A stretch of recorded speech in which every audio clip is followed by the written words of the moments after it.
All the footage in this video is going to come from the first post-time skip chapter on the Golden Deer route, and we'll also discuss spoilers up through the time skip for all routes, as well as the House Leaders and Byleth's unique promoted classes.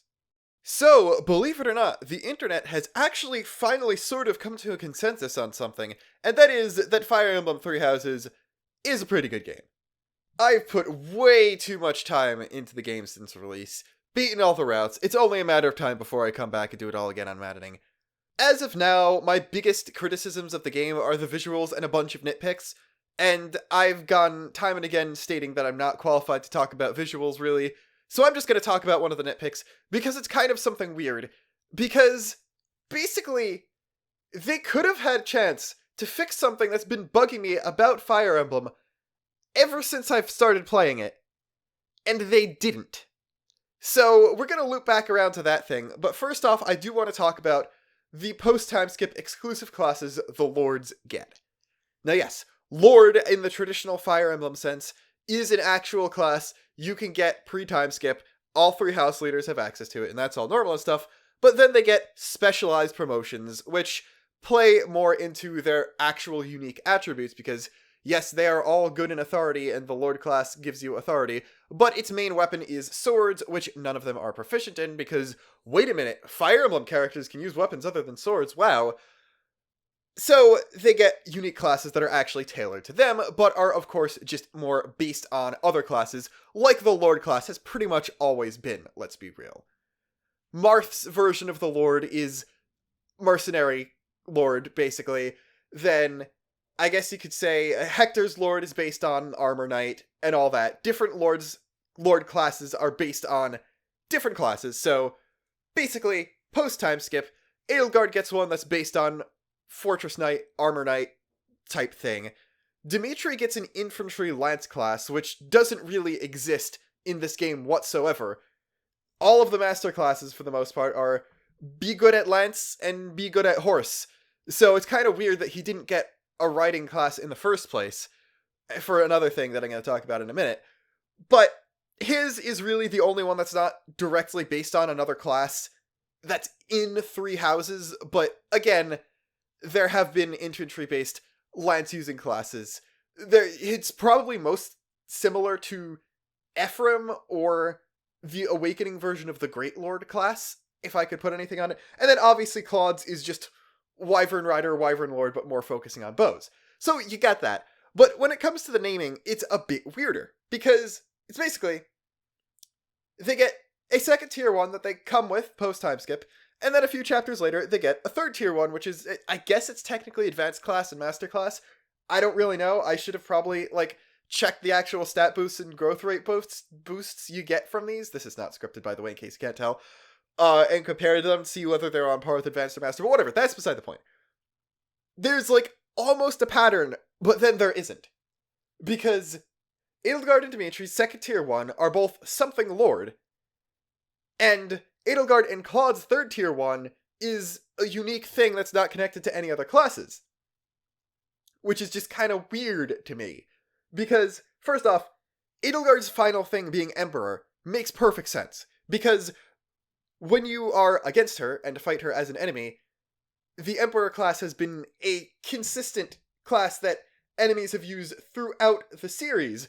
Because it's just, it's Fire Emblem. You fight Emperors, you fight dragons. So, yeah. But then when you're controlling her, she's an anti-villain that takes up the same role in the plot as previous evil emperors have in previous games of the series, but this one is on your side, and it's basically you can control this previously enemy-only class, because it's not really, I wouldn't necessarily say Crimson Flower is the bad guy route or the enemy route, it's just the one where you happen to side with the character who would be the explicit villain in any other game in the series. So that all makes sense. And then Claude's third tier being not connected to anything at all also makes perfect sense, because he's not connected to anything at all, if you really think about it. This is going past what I said I would spoil, so I'm only just gonna drop the hint there if you don't know. And then Dimitri's final is Great Lord, which is the traditional promotion that the majority of Lord characters get.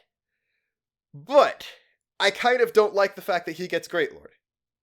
It's, again, more based on Ephraim's version of Great Lord, or something along the lines of, oh wait, just Lance using Lord type character thing. But, again, I don't like the fact that his final thing is Great Lord. It could work, but I would rather it be something else. Basically, if you look at it, all of the main characters' unique classes are one of each movement type, except for Dimitri. Byleth, Enlightened 1, is infantry, Edelgard is armored, Claude is flying, Dimitri is also infantry though. So why isn't his horse-based? I like High Lord. If you wanted to have something in between Lord and Great Lord, I do think High Lord is a good class name, so I'm not faulting that. But I am faulting... I wish that he got a horse class post-promotion. Like, character-wise, it doesn't really make sense for him to go riding on a horse, but also character-wise, it doesn't make sense for him to show up post-time skip with his entire battalion hand-picked by him from the most elite soldiers in the kingdom. So I feel like also giving him a horse is an acceptable break if you want to do that. Now, I know riding is his budding talent, and none of the other house leaders excel in their budding talent in their promoted classes. Edelgard can't use reason at all, and Claude and Axes makes the most sense because, again, his Lord class is based off of the Wyvern Rider, which traditionally uses axes, so you could basically play him as a normal Wyvern Rider or Wyvern Lord in his own bow using class and stuff. So that makes sense at least. But you could have just changed his budding talent to something else. Like, I don't know, make his budding talent heavy armor, so that Claude would have the budding talent in Edelgard's weapon, and Dimitri would have it in Edelgard's movement. But, basically what I'm saying is, I get Great Lord, because Dimitri is a deconstruction of the traditional Fire Emblem Lord, just as Edelgard is sort of a deconstruction of the traditional Fire Emblem Evil Emperor thing. So those make sense. But I feel like it would have made more sense for him to not use Great Lord as his promotion, but use Night Lord as his promotion. That is, I think, the second most common promotion for the Lord class throughout the series, and makes a bit more sense because sword or mounted lance user. I know that specifically, Sigurd, Seliph, and Eliwood start out being good at swords and then pick up lances later on.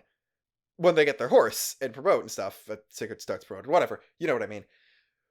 But I think it just works more with his redemption arc, with Fargus being the land of noble knights, and naming scheme-wise.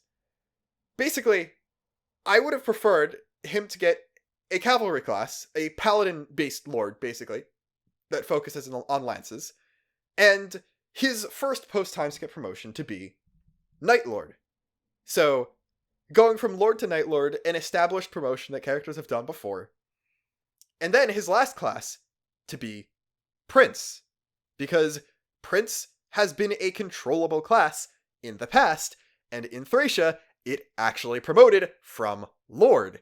So, you got still the 3-tier thing, you got another reference to a previous game, and yeah, it's not a genealogy reference, which is what most of Three Houses is, let's be real, but it's close enough, and I think it just makes more sense, because Great Lord makes more sense when the characters are not the be-all leader of their nation.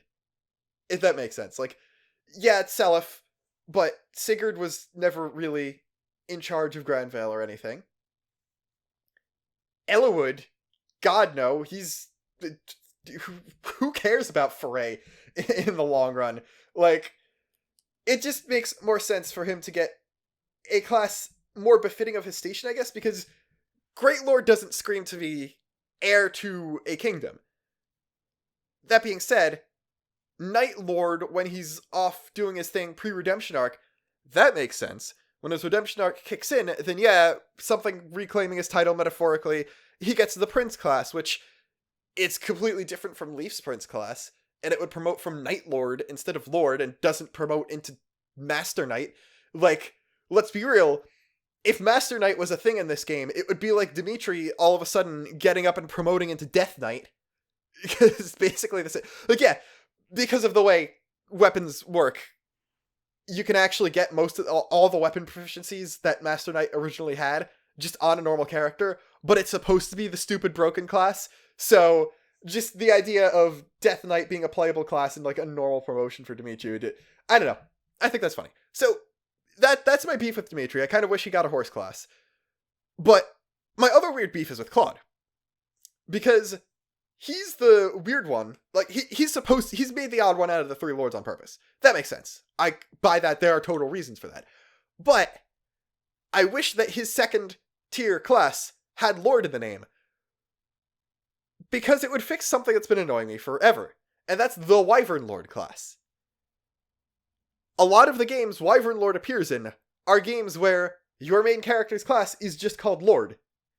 And it just kind of annoys me because the first time I saw it, Awakening was my first game, and I was really confused because, like, wait, Crom's a Lord.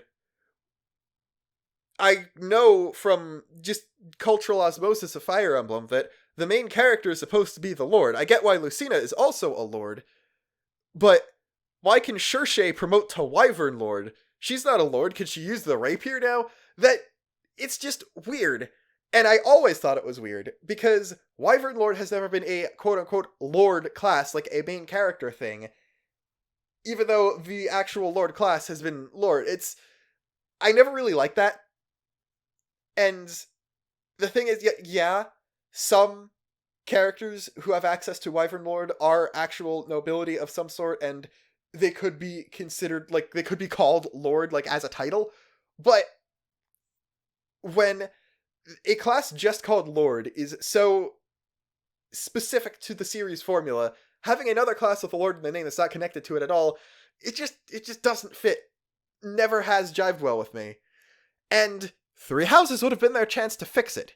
They could have called Claude's first promotion, his post-time skip thing, they could have called Wyvern Master Wyvern Lord. It would have made sense, and then he could promote to Barbarossa, which doesn't have Lord in the name at all, which in my naming scheme neither would Dimitri, so it doesn't matter at all in the first place. Edelgard doesn't get that.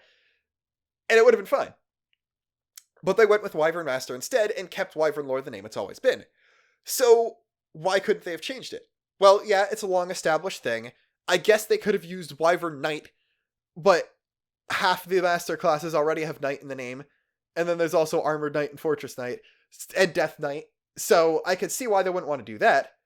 But, well, actually, I guess that might have been why they didn't use Night Lord for Dimitri. But I'm only now figuring out flaws in my own nitpick. But the big thing is, the Japanese name of the Wyvern Lord class is Dragon Master. Not Dragon Master in Japanese, Doragon Masuta. They changed it to Wyvern Lord in the localization of, I think it must have been FE7. And it just made things more confusing. And that was the game with, like, 4 different types of actual Lord classes. Because everyone started, well, technically there were 6 Lord classes, but, like, the base ones for all 3 were called Lord. And then you had Night Lord, Great Lord, and Blade Lord, which, Blade Lord is a cool name. They should give us another Myrmidon Lord character and have them promote to Blade Lord. It's just a cool name. But that's the game with, like, the most confusing Lord thing before Three Houses. And then that's the one where they added Wyvern Lord and thought it wouldn't be confusing.